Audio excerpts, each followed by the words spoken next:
아들 죽음에 타살 의혹을 제기한 고유정의 현 남편이 어제 오전 한 라디오 인터뷰를 통해서 자신이 고유정을 의심하는 결정적 이유를 밝혔습니다. 아들이 죽었는데 이 얼굴에 화장까지 했다는 더욱 충격적인 고유정의 행동을 현 남편이 밝힌 겁니다. 직접 들어보시죠. 제가 일어났을 때 고유정은 이미 화장까지 다 마친 상태였단 말이에요. 자기가 화장을 하건 화장실을 가건 당연히 저랑 앉아있는 그 방 앞을 지나갈 수밖에 없는 구조예요. 그런데 더군다나 아기가 한 자세로 엎드려 있는 상태로 피까지 있는 상태였잖아요. 근데 어떻게 그 시간까지 그거를 아무렇지도 않게 모르고 있었는지. 자고 일어났는데 아기가 죽어 있었고 고유정은 이미 피부 화장까지 다 맞춰 있었다. 현 남편의 주장입니다. 또한 고유정이 평소 친양자 입양 이야기를 자주 했다라고 밝혔는데요. 친양자 제도란 재혼 부부의 자녀들이 친부모의 관계가 완전히 소멸하고 법률상 양부모의 친생자와 같은 지위를 갖게 되는 것인데, 그러니까 고유정이 자신의 친아들을 재혼한 현 남편의 친양자로 입양하기 위해 노력을 해왔다는 것. 어쩌면 전 남편을 살해한 동기가 이것 때문은 아닌지 조심스럽게 추측하고 있는 상황입니다.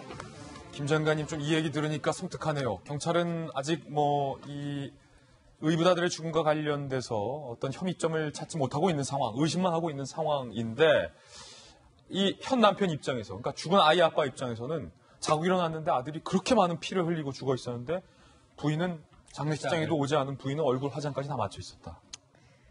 정말 죽은 애 얘기를 하면 정말 저희들도 이렇게 마음이 메이는데, 자기 재혼 잘못한 것 때문에 죽었다고 생각하는 그 현 남편은 얼마나 지금 막 통탄스럽겠습니까? 근데 이제 문제 제기를 하는 부분은 뭐냐면, 의붓아들이든 친아들이든 또는 그게 의붓아들이 아니라 누군가든 자기가 같이 살던 집에서 사람이 죽었는데 어떻게 그렇게 태어날 수 있느냐라는 근본적인 물음 제기예요. 그냥 하룻밤 묵고 가는 누군가가 자기 같은 자고 있는 공간에서 자기 집에서 죽어나갔다고 해도 아마 그 기억은 잊혀지지 않을 거고 정말 심장이 뛰고 그럴 겁니다. 그런데 너무나 아무렇지도 않게 화장도 하고 또 애가 죽은 다음에 이동하는 차 안에서 너무나 편안하게 잠이 들고, 그리고 며칠 지나지 않아서 또 노래방도 가고, 이런 게 과연 사람으로서 할 짓이냐, 이런 여론 정황으로 봐서 의심스럽다라는 얘기를 하는 거예요. 네. 아마 엄마들은 다 알 겁니다. 뭐냐면 엄마들이 아침에 일어나서 만약에 아이들과 같은 방에 자지 않는다면 제일 먼저 하는 게 뭐냐면 애 자는 방에 들어가가지고 애 잘 자고 있는지 보는 거거든요. 그럼요. 엎어져 자고 있는지 굴러 떨어졌는지 이불을 냈는지. 그런데 더군다나 저기 방이 멀리 떨어진 것도 아니고 화장을 하려면 바로 그 앞을 지나가야 된다라는데, 이제 같이 살기로 작정한 아들이 남편과 자고 있는데 그 방을 들여다보지도 않았다? 그거 굉장히 이상한 거죠. 그러니까 새로운 가족이 될 마음이 없다라는 거죠. 문도 열려있는데 안 들여봤다.